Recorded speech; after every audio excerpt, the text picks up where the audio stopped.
Fuck. Neuronymous.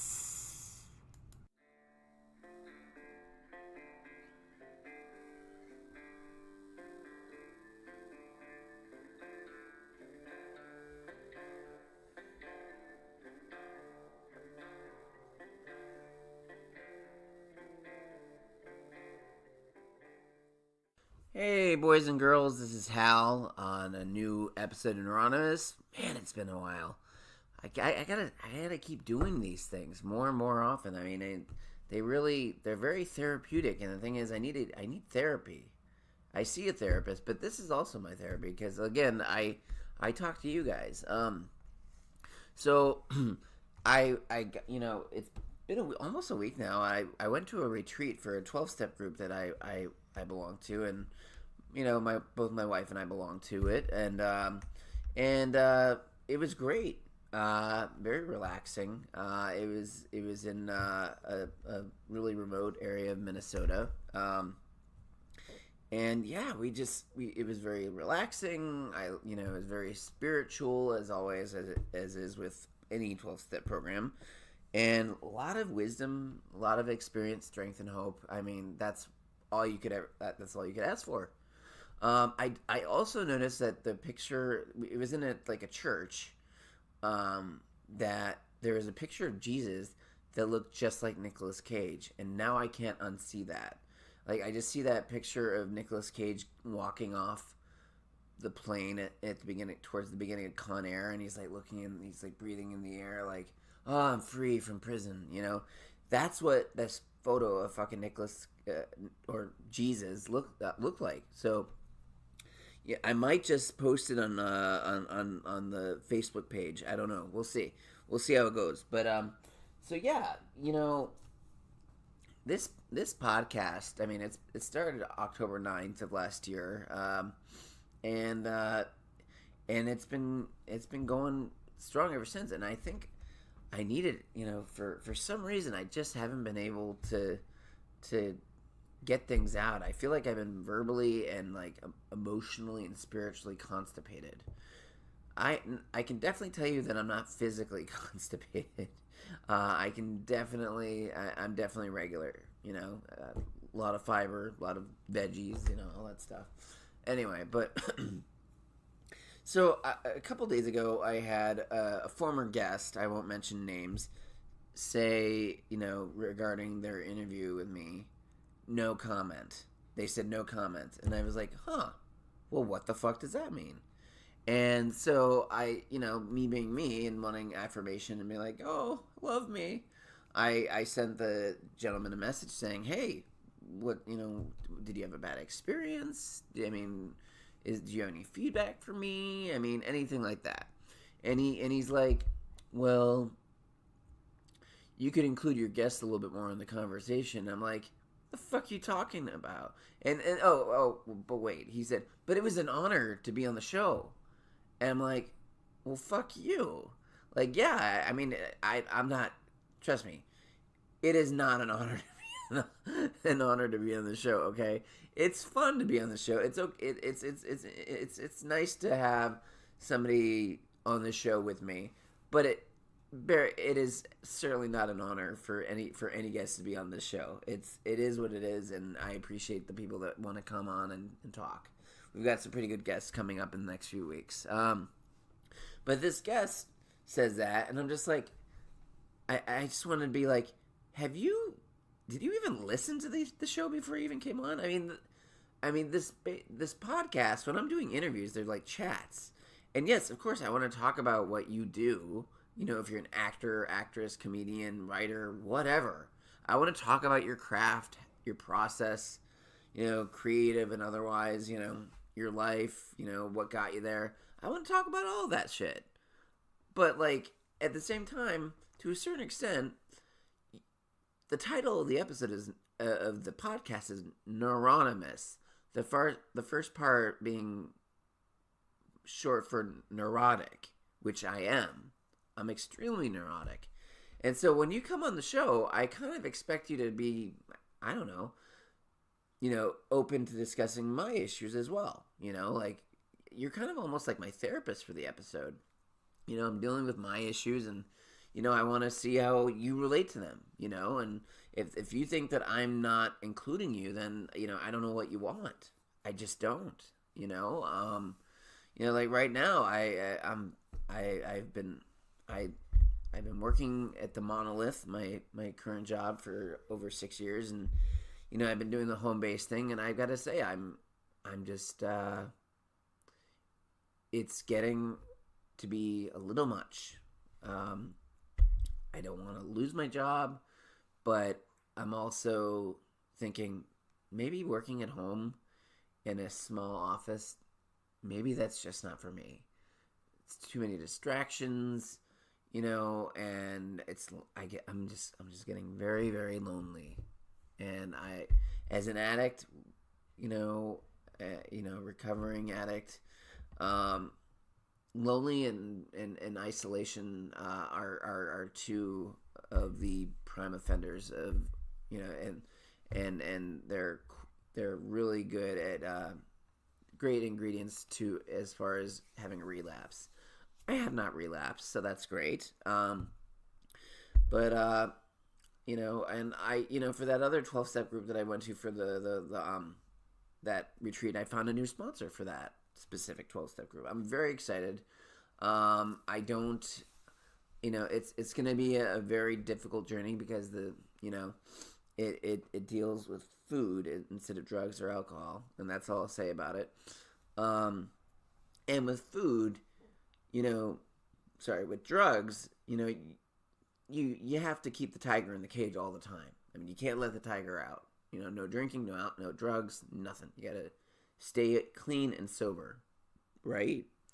But with food, you kind of have to walk the tiger. You let him out of the cage, walk him 3 or 4 or 5 times a day. You can't just you have to eat. Y'all have to eat, right? So it's gonna but the things that you do eat, the things that you do put in your body, that's what this program's about. And like I said, I'm not going to mention the program by name, but at the same time, it's going to be a tough journey. But after being in the program for 4 years and not having a sponsor and not, I've had at least a year of abstinence from food or from certain foods for a while, but this is gonna be a whole new ball game, working with a sponsor and holding myself accountable. But but anyway, getting back to the working at home, I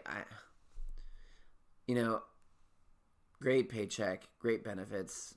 My schedule's for now is really good, and it's gonna be a pretty good schedule on the next bit. I work Sunday through Thursday from 10 a.m. to 7 p.m., which is great.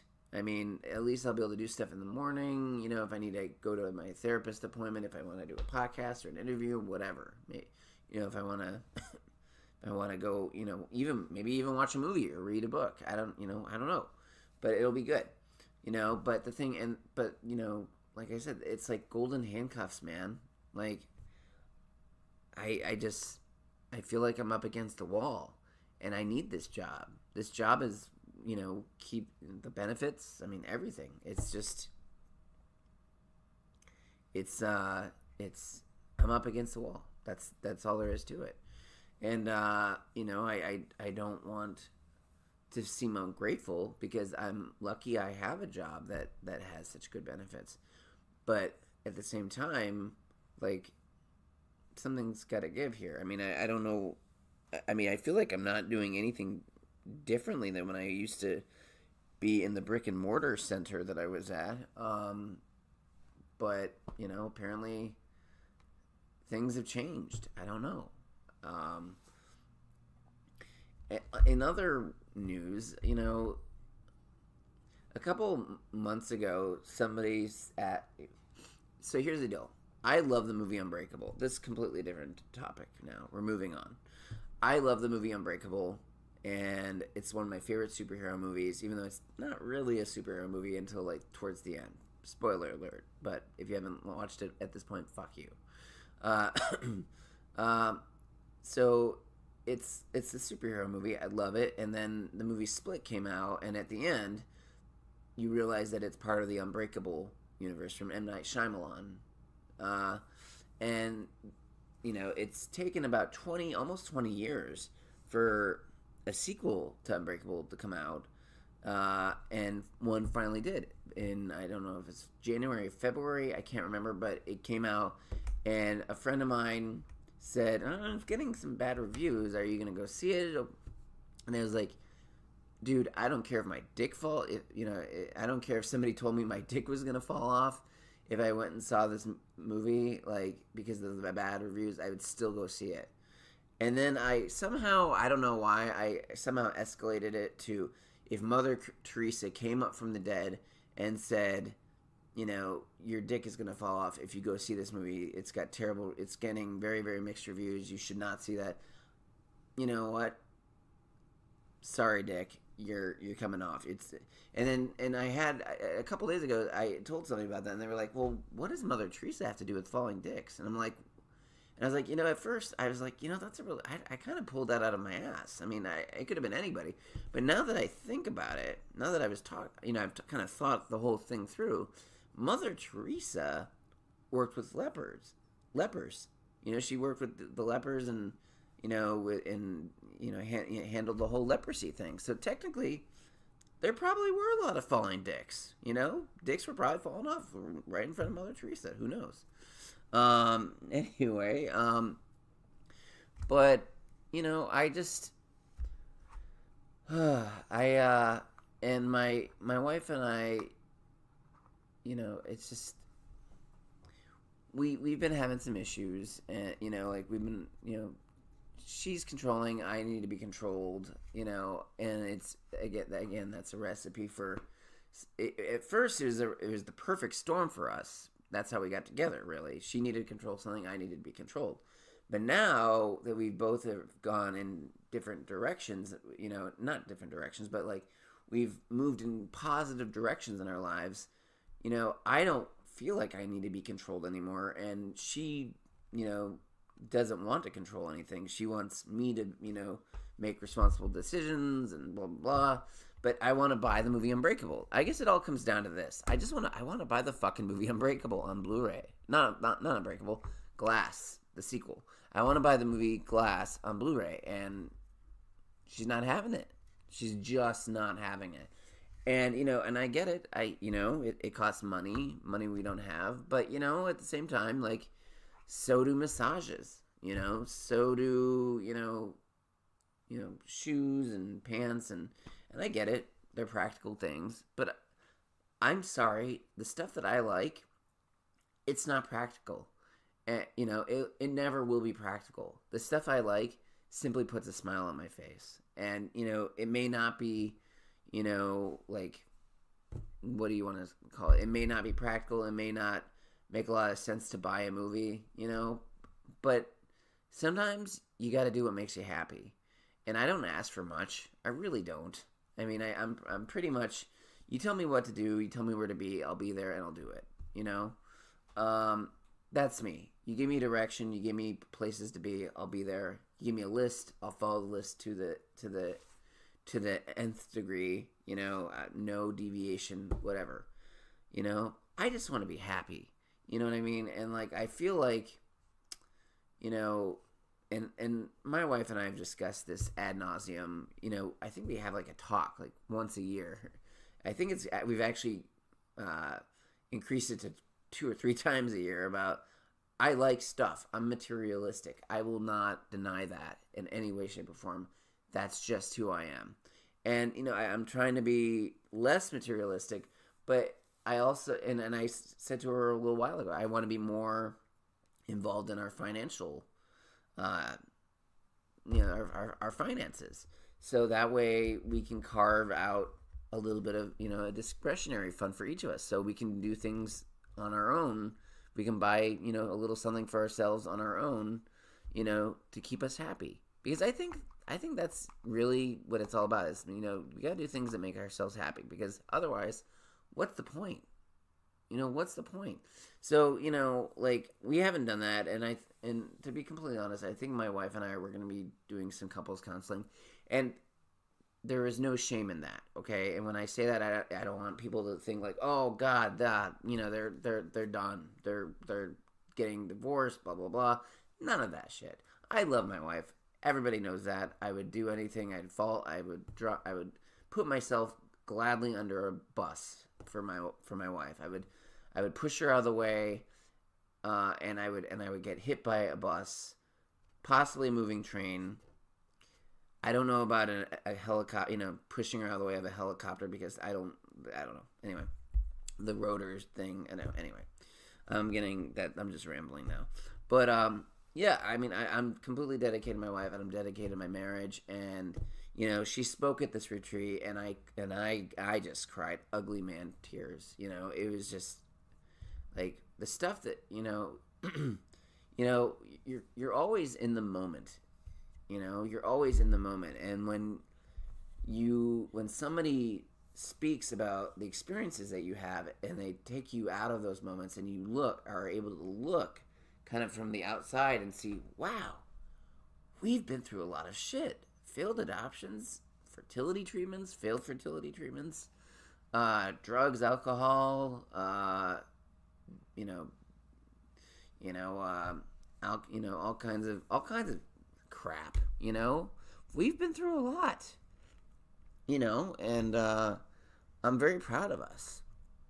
But we need to continue working on us, because we're not a perfect couple, and I don't think there should be. I don't think there is a perfect couple. If there's somebody out there that says, we're a perfect couple, they're fucking lying through their goddamn teeth. I'm telling you that right now. But that being said, I want to buy glass. I want to buy glass, and I want to buy this other movie called Dragged Across Concrete, which is from the guy who directed Bone Tomahawk. Sorry, honey, I know that just naming the title scares her because she saw the movie in it. There's a really gruesome scene in that movie, Bone Tomahawk, and I can't even refer to it as that movie because she knows that movie. And she's like, oh, why did you have to say it like that? So, I want to see I want to buy this movie called Dragged Across Concrete, and it's the guy who directed, not only did Bone Tomahawk, but also Brawl in Cell Block 99, which was my favorite movie of 2017, right? So, yeah. So that's like $42. That's less than the cost of a massage. Just saying. That being said, I just want to be happy, between my job and my marriage, and, just being able to have the freedom to do things that make me happy, that's all I want, and with my job, I don't know where things are going to go. I'm certainly not going to quit. I wouldn't do that. I'm not a quitter. I don't do that. I get fired first. Just kidding, kind of. But anyway, I hope all of you are doing great. This has been very good for me, and I'm glad that I can talk to you guys about this shit and get it off my chest. We've got a really good episode for you tomorrow. We're interviewing a best-selling author. He's written several thrillers. They're on. You can purchase them on Kindle. Such as the Bad Games trilogy. I think one is called Wildlife. But they're just really suspenseful novels. And his name is Jeff Menapace. You know me. I'm notorious for butchering the last names of my customers, my guests. So anyway, I hope you guys are doing great. Thanks for letting me vent. And yeah, with that, as always, we'll keep doing our thing. We'll keep doing our thing one day at a time.